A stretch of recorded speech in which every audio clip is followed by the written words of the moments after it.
whose wheels never cease.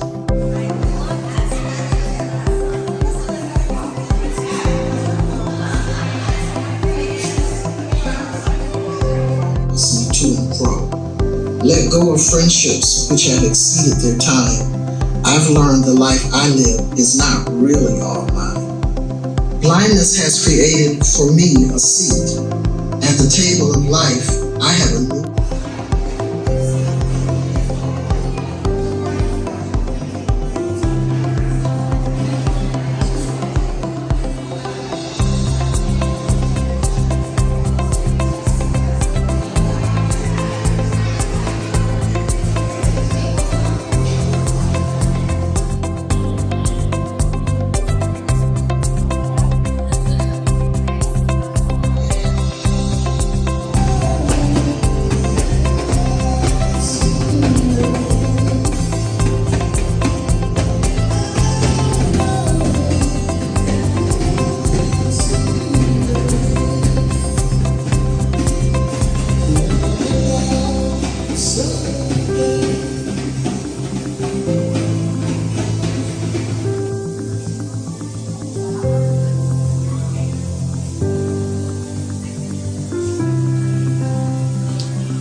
in partnership with VIA, Visually Impaired Advancement, Roberson Cultural Center, and New York State Council on the Arts. Hi, Froggy. Today's opening reception for Perceptions highlights a multi-sensory art exhibit. This exhibit is the baby and brainchild of many people who have come together for many years. That is the spirit of all. So, if you're interested in learning more about the Roberson Cultural Center, we invite you to visit us. We're open 7 days a week. Monday, Tuesday, Wednesday, Thursday, Friday, Saturday, Sunday. That's all 7 days. From 10 a.m. until 5 p.m., galleries are open, and it is free for you to come. On that note, let me introduce you to an amazing woman. Her name is Gerldine Wilson. Gerldine is part of this exhibit. She is the guest curator for this exhibit. And the Perceptions Art Exhibit is a multimedia, multi-sensory exhibit that shares the perspective of artists impaired by visual impairments, or impacted by visual impairments and blindness. It's in conjunction with the Pathways to the Dark literary project, inspired by our very own Dr. Robert Giannetti, Nora Perez, myself, Laura Petrocelli, Michelle DeLuca, and Michelle Kratz. Today's live music is provided by Bad News for the Devil. And we'll also be hosting a very special treat, a sneak peek at the upcoming anthology of Pathways to the Dark literary anthology by some of the writers who are here today, including our host and curator today, very much, Gerldine Wilson. Please give her a round of applause.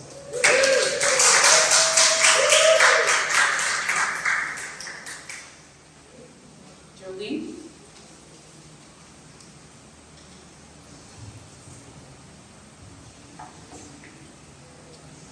Hi, everyone. First, I would like to thank God for opening this door for me. I'm hesitant to start naming individuals for fear of leaving someone out, but here goes.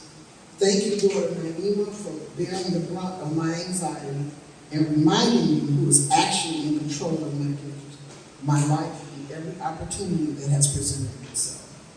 To Kelly Lane Buckley and Lauren Petroselli for listening to the voice that whispered my name. Thank you for trusting me to be guest curator.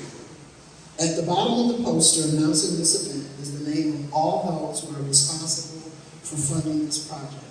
Thank you to each of you for investing in a very unrecognized population of gifted artists. To every artist who trusted me to do your art justice, I pray I have succeeded in doing just that. To Barb Mueller, artist extraordinaire, thank you for all your encouraging words of wisdom and always listening here. I have saved this person for last because he has taught me lessons not only about curating, but also about life in general. To Mr. Ray Roberts, our gallery co-director, who was left to guide me through this maze of curating. Thank you for your patience and every lesson you taught.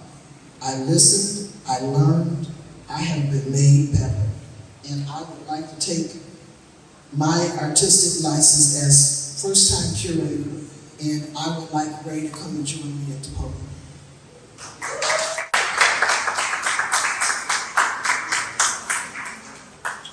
To the NAC, what a much-needed, wonderful gift you are. I look forward to whatever our next looks like. And I brought Ray up here because I don't know whether I'm supposed to hug you. I don't know whether your wife is in the building or not. But if you guys don't tell, I want to give this man a hug. Yeah.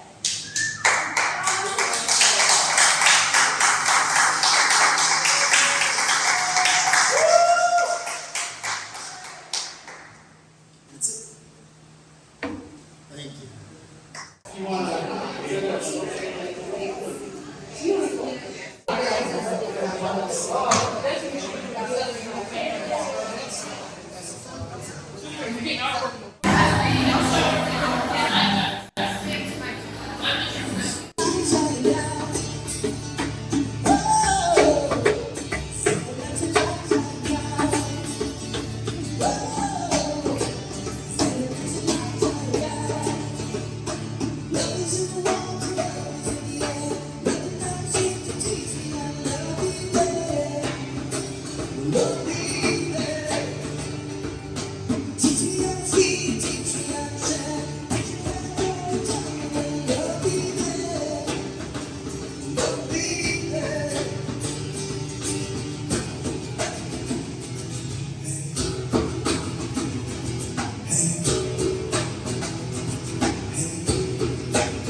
Go for it.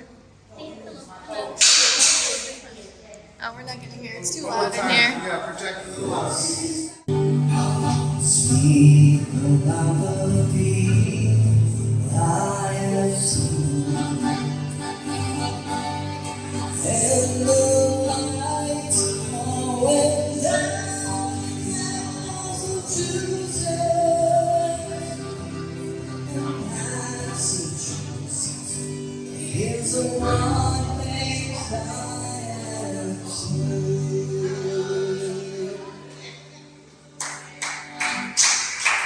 Thank you. Without further ado, I have one poem for you called The Frontier.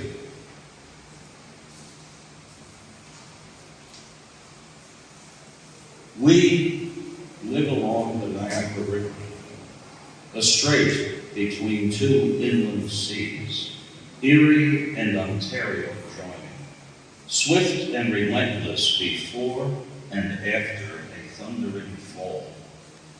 Its current racing through the distant past and present imagination, rushing through brief lives lost in time amid slow and severe sculpting of earth by water.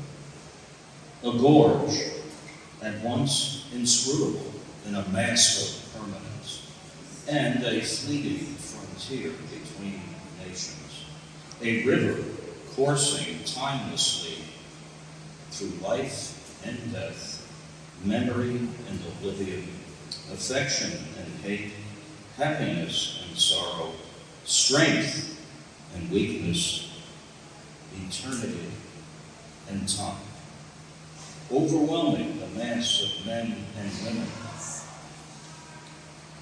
seeking to make something of their lives, some in a short time, others longer, all never stepping into the same stream twice, the stream of what is all in all, now and forever, the secret of origins and destinations unknown. In time, and time after time, we try to get it right, like the endless grasses and wildflowers, trees and bushes and shrubs rising from the earth in exuberant beauty and splendor, to defy the gravity, the smothering entropy of growth and decay, disappearance and oblivion. Now, and for all the forever we know, the Niagara sidles along, sculpts and sustains the wonder of this and every frontier, whose banks of separation and connection bring us through and beyond the straits of perception and expression.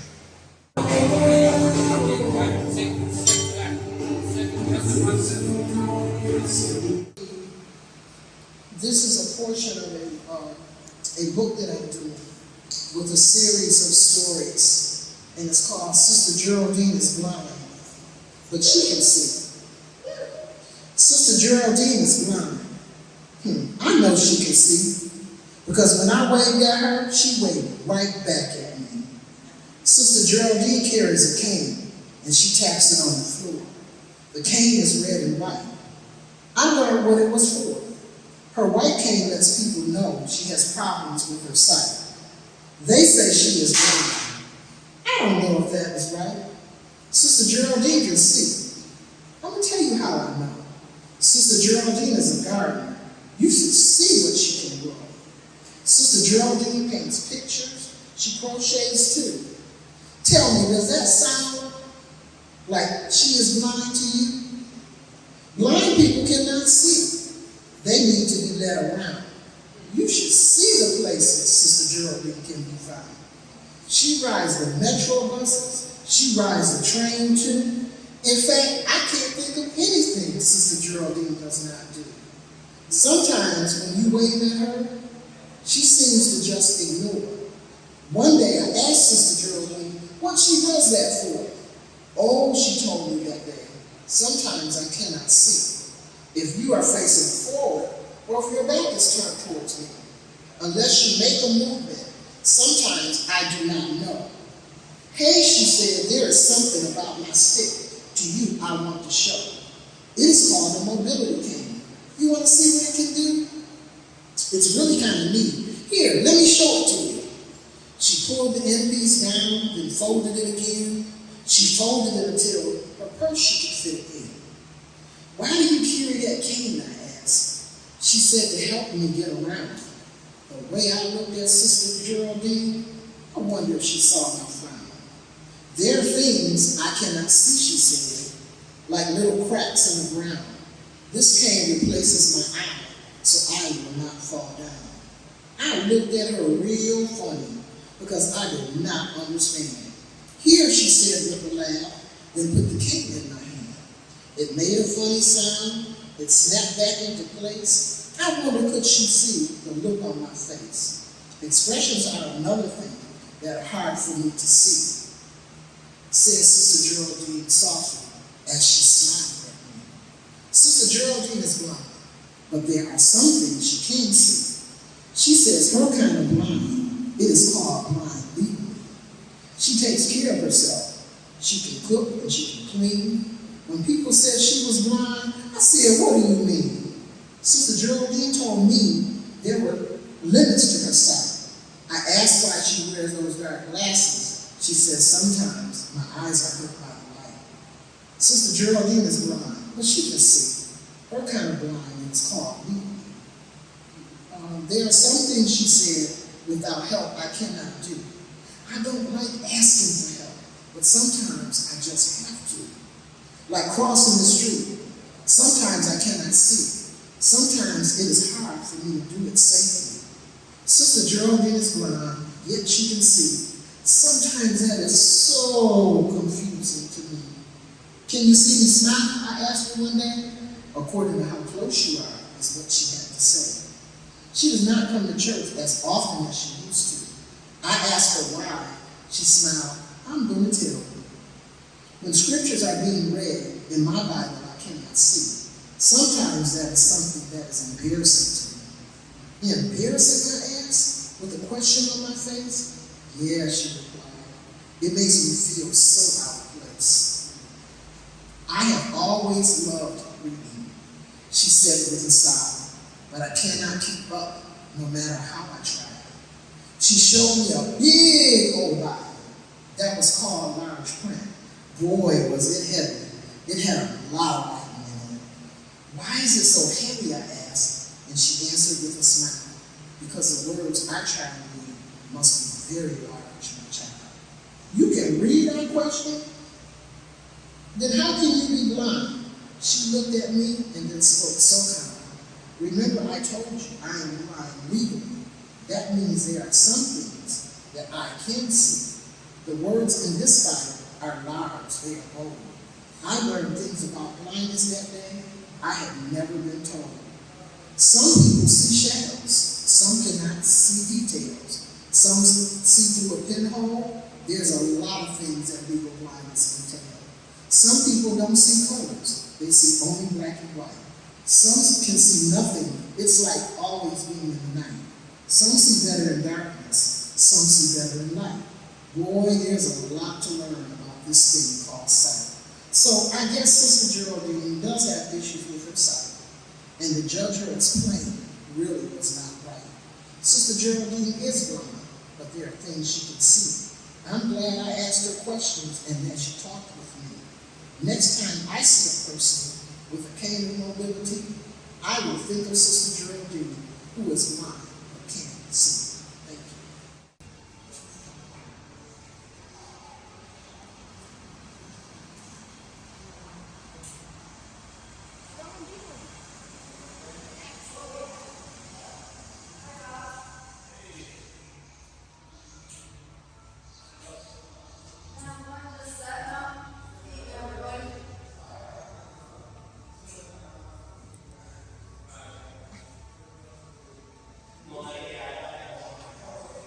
Excitement, the urge to cry, to laugh, to run. It's trying to continue breathing because you feel like your breath is being taken away. Convincing your heart to slow down because it feels like it is beating right out of your chest.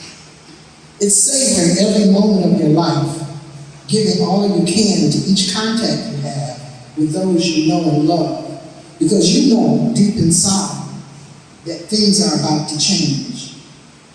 I don't know what, I don't know when, or how.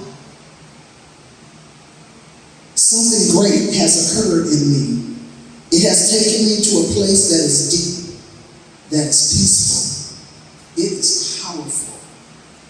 I have been called. I have been set free, unleashed. I have been mandated to release all that has been placed inside of me. I have been spoken to, and I have listened closely.